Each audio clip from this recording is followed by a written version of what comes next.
Chief of the army staff और chief of defence forces का तीनों मुसल्लह अफवाज के अफसरान से खिताब। फील्ड मार्शल ने कहा, नए कायम होने वाले डिफेंस फोर्सेस हेडक्वार्टर्स में बुनियादी तब्दीली तारीखी है। बढ़ते और बदलते हुए खतरात के पेश नज़र ज़रूरी है कि हम मल्टी डोमेन ऑपरेशंस को तीनों अफवाज के मुत्तहिद निज़ाम के तहत मज़ीद बेहतर करें। Chief of the army staff और चीफ ऑफ डिफेंस फोर्सेस का तीनों मुसल्लह अफवाज के अफसरान से खिताब। फील्ड मार्शल ने कहा, नए कायम होने वाले डिफेंस फोर्सेस हेडक्वार्टर्स में बुनियादी तब्दीली तारीखी है। बढ़ते और बदलते हुए खतरात के पेश नज़र ज़रूरी है कि हम मल्टी डोमेन ऑपरेशंस को तीनों अफवाज के मुत्तहिद निज़ाम के तहत मज़ीद बेहतर करें। डिफेंस फोर्सेस हेडक्वार्टर्स का क़याम इस तब्दीली की जानिब एक ज़रूरी कदम है। हर सर्विस अपनी ऑपरेशनल तैयारियों के लिए अपनी इनफरादियत बरकरार रखेगी। डिफेंस फोर्सेस का हेडक्वार्टर सर्विसेज के ऑपरेशन को मरबूत और हम आहंग करेगा।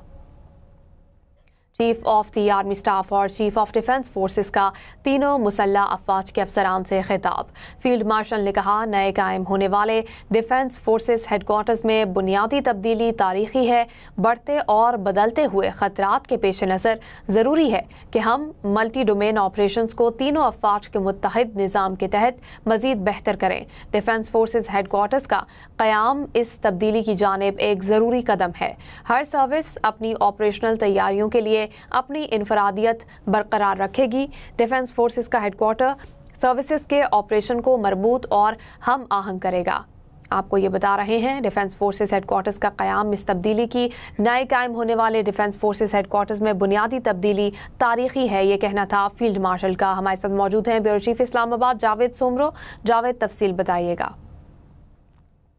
Chief of the army staff और चीफ ऑफ डिफेंस फोर्सेस ने तीनों मुसल्लह अफवाज के अफसरान से जो आज जो तकरीब थी जनरल GHQ में, उसको खिताब करते हुए कहा है कि नई कायम होने वाली डिफेंस फोर्सेस हेडक्वार्टर में बुनियादी तब्दीली तारीखी है। बढ़ते और बदलते हुए खतरात के पेश नज़र ज़रूरी है कि हम मल्टी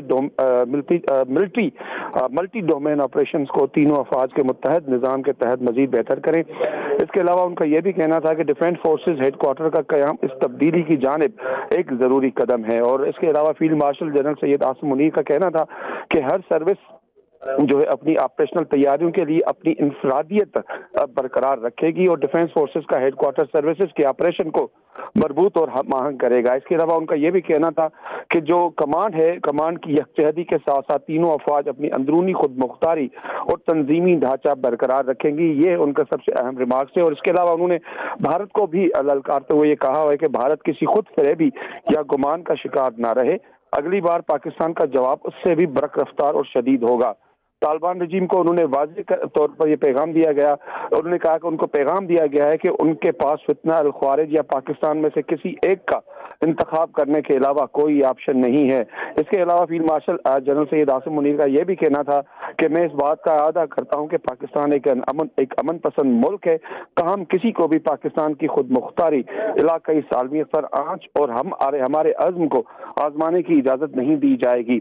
और यह भी उन्होंने कहा है कि तब सब ये जान लें कि पाकिस्तान का तसव्वुर नाकाबिल तस्खीर है और उसकी हिफाजत ईमान से सरशार जानबाजों और मुत्तहद कौम के पुख्ता अज़म के कर रखी है। जी शुक्रिया जावेद। आपको बताएंगे chief of the army staff और चीफ ऑफ डिफेंस फोर्सेस का तीनों मुसल्लह अफवाज के अफसरान से खिताब। फील्ड मार्शल ने कहा कि नए कायम होने वाले डिफेंस फोर्सेस हेडक्वार्टर्स में बुनियादी तब्दीली तारीखी है। बढ़ते और बदलते हुए खतरात के पेश नज़र ज़रूरी है कि हम मल्टी डोमेन ऑपरेशंस को तीनों अफवाज के मुत्तहिद निज़ाम के तहत मज़ीद बेहतर करें। डिफेंस फोर्सेस हेडक्वार्टर्स का क़याम इस तब्दीली की जानिब एक ज़रूरी कदम है। हर सर्विस अपनी ऑपरेशनल तैयारियों के लिए अपनी इनफरादियत बरकरार रखेगी। डिफेंस फोर्सेस का हेडक्वार्टर सर्विसेज के ऑपरेशन को मरबूत और हम आहंग करेगा। बाला कमांड की यकजहती के साथ तीनों अफवाज अपनी अंदरूनी खुद मुख्तारी और तंजीमी ढांचा बरकरार रखेंगी। भारत किसी खुद फरेबी या गुमान का शिकार ना रहे। अगली बार पाकिस्तान का जवाब इससे भी बरक रफ्तार और शदीद होगा। तालिबान रजीम को वाज़ेह पैगाम दिया कि इनके पास फितना अल ख़वारिज या पाकिस्तान में से किसी एक का इंतखाब करने के अलावा कोई ऑप्शन नहीं। मैं इस बात का इरादा करता हूँ कि पाकिस्तान एक अमन पसंद मुल्क है, ताहम किसी को भी पाकिस्तान की खुद मुख्तारी علاقائی سالمیت پر آنچ اور ہمارے عزم کو آزمانے کی اجازت نہیں دی جائے گی۔ تمام یہ جان لیں کہ پاکستان کا تصور ناقابل تسخیر ہے اور اس کی حفاظت ایمان سے سرشار جانبازوں اور متحد قوم کے پختہ عزم نے کر رکھی ہے۔ آپ کو یہ بتا رہے ہیں فیلڈ مارشل نے کہا کہ بھارت کسی خوش فہمی میں نہ رہے، پاکستان کا تصور ناقابل تسخیر ہے، ہم ہر لمحہ پاکستان کی حفاظت کریں گے، بھارت کسی بھی غلط فہمی میں نہ رہے۔ پاکستان ایک امن پسند ملک ہے مگر خود مختاری پر کوئی بھی سمجھوتا نہیں کرے گا۔ بھارت کسی غلط فہمی میں نہ رہے، اگلی بار جواب مزید برق رفتار ہوگا۔ پاکستان کا تصور ناقابل تسخیر ہے، بھارت کسی غلط فہمی میں نہ رہے۔ یہ کہنا تھا چیف آف آرمی سٹاف اور چیف آف ڈیفنس فورسز کا۔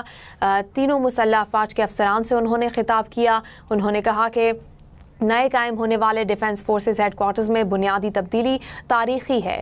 بڑھتے اور بدلتے ہوئے خطرات کے پیش نظر ضروری ہے کہ ہم ملٹی ڈومین آپریشنز کو تینوں افواج کے متحد نظام کے تحت مزید بہتر کریں۔ آرمی سٹاف اور چیف آف ڈیفنس فورسز کا تینوں مسلح افواج کے افسران سے خطاب۔ فیلڈ مارشل نے کہا نئے قائم ہونے والے ڈیفنس فورسز ہیڈ کوارٹرز میں بنیادی تبدیلی تاریخی ہے۔ بڑھتے اور بدلتے ہوئے خطرات کے پیش نظر ضروری ہے کہ ہم ملٹی ڈومین آپریشنز کو تینوں افواج کے متحد نظام کے تحت مزید بہتر کریں۔ ڈیفنس فورسز ہیڈ کوارٹرز کا قیام اس تبدیلی کی جانب ایک ضروری قدم ہے۔ ہر سروس اپنی آپریشنل تیاریوں کے لیے اپنی انفرادیت برقرار رکھے گی۔ ڈیفنس فورسز کا ہیڈ کوارٹر سروسز کے آپریشن کو مربوط اور ہم آہنگ کرے گا۔ بالا کمانڈ کی یکجہتی کے ساتھ تینوں افواج اپنی اندرونی خود مختاری اور تنظیمی ڈھانچہ برقرار رکھیں گی۔ سینئر اینکر پرسن آسما شیازی صاحبہ ہمارے ساتھ موجود ہیں۔ آسما صاحبہ بتائیے گا پاکستان کے پہلے چیف آف ڈیفنس فورسز کے اس نئے سفر کے حوالے سے کیا کہیں گے آپ؟ انہوں نے خطاب بھی کیا ہے، اس حوالے سے ذکر کیجیے گا۔ جی کافی ظاہر ہے کہ یہ ایکسپیکٹڈ تھا اور آج بہت ایک سادہ سی تقریب تھی جس میں کہ تینوں چیف جو تھے وہ وہاں پہ موجود تھے اور army chief, field marshal and C D F اب جنرل عاصم منیر ہیں، ان کے ساتھ ایئر چیف اور نیول چیف بھی موجود تھے اور یہ جو تقریب ہوئی ہے یہ باقاعدہ ایک ریکگنیشن کے طور پر کہ ایک نیا عہدہ چیف آف ڈیفنس فورسز جو ہے وہ کریٹ ہو گیا ہے اور اس کا ایک اعلان جو ہوا، نوٹیفیکیشن، اس کے بعد ایک باقاعدہ فورسز کے اندر جو ایک جیسا کہنا چاہیے ایک تقریب جو ہے اس کا انعقاد ہوا۔ تو یہ جو ایک تقریر ہے ان کی، ظاہر ہے کہ اس میں ایک نئے چیلنجز کی بات ہے۔ پاکستان کو جو اس کے پاکستان کے دفاع کو جو چیلنجز درپیش ہیں وہ اندرونی ہیں، بیرونی ہیں، مشرقی سرحد پہ ہیں، مغربی سرحد پہ ہیں، تو اس کے حوالے سے انہوں نے اپنی تقریر میں اس کا احاطہ کیا ہے اور ملٹی آپریشنز کے حوالے سے بھی بات کی ہے۔ تینوں افواج کے چیف کا یہاں پہ موجود ہونا، دونوں افواج جو فضائی اور جو بحری افواج ہیں تینوں کا، اس کا مطلب یہ ہے کہ تمام کے تمام جو ہیں وہ چیف آف ڈیفنس کے ساتھ ہیں، کھڑے ہیں اور اب ان کی کمانڈ جو ہے وہ جنرل عاصم منیر کے ہاتھ میں ہے، جو کہ باقاعدہ اب تینوں کو جو ہے وہ مشترکہ ایک تنظیمی ڈھانچے کے ذریعے سے آگے لے کے بڑھیں گے۔ یہ بھی انہوں نے کہا اس موقع کے اوپر کہ ہندوستان بھی کسی خود فریبی کا شکار نہ رہے اور نہ ہی کوئی اور طالبان فتنہ الخوارج کو خاص کر کے انہوں نے ایڈریس کیا کہ پاکستان جو ہے وہ ایک امن پسند ملک ہے، خود مختاری اور علاقائی جو سالمیت ہے اس کے لیے بہت اہم ہے۔ تو ایک ایسے وقت میں فیلڈ مارشل نے چیف آف ڈیفنس کا یہ عہدہ لیا ہے جبکہ پاکستان کو بے تحاشا اندرونی اور بیرونی جو چیلنجز ہیں پاکستان کی سیکیورٹی کو وہ لاحق ہیں، اور ظاہر ہے کہ اس وقت پاکستان کے ڈیفنس کو ناقابل تسخیر بنانے کے حوالے سے اور خاص کر کے جو 7 سے 10 مئی تک کی جو جنگ تھی، ہندوستان نے جو پاکستان پہ جارحانہ ایک عمل کیا تھا اور پاکستان کو اس کا نشانہ بنایا تھا، اس میں ان کو شکست دی اور ظاہر ہے کہ اپنے سے 5 گنا 8 گنا بڑی جو فوج تھی، ملک تھا، اس کو پاکستان نے جو ہے وہ شکست دی اور پاکستان ایک مضبوط دفاعی اعتبار سے اس پورے ریجن کے اندر جو ہے وہ بن کے ایک ملک بن کے ابھرا ہے۔ تو اب ظاہر ہے کہ اس کی بہت سی ریکوائرمنٹس تھیں اس جنگ کے دوران میں، بہت ساری چیزیں جو کہ آئیڈینٹیفائی کی گئیں، جو بہت سارے لوپ ہولز دیکھے گئے، اس کو سامنے رکھتے ہوئے پھر حکومت پاکستان نے سی ڈی ایف کے عہدے کو ایک جسے کہتے ہیں تخلیق کیا، یا جوائنٹ چیف کی جگہ پہ اب یہ عہدہ ہے، لیکن اس میں جو خاص بات ہے وہ یہ ہے کہ آرمی چیف ہی جو ہیں وہ چیف آف ڈیفنس فورسز ہوں گے اور اس کے ساتھ ساتھ ان کے نیچے ایک نیشنل اسٹریٹجک کمانڈ اور وائس چیف کا عہدہ بھی بہرحال موجود ہے، جو کہ مشاورت جس سے خود آرمی چیف یا فیلڈ مارشل جو ہیں وہ دیں گے، اور ان کی مشاورت سے پھر یہ عہدے جو ہیں ان کے اوپر تعیناتیاں ہوں گی۔ تو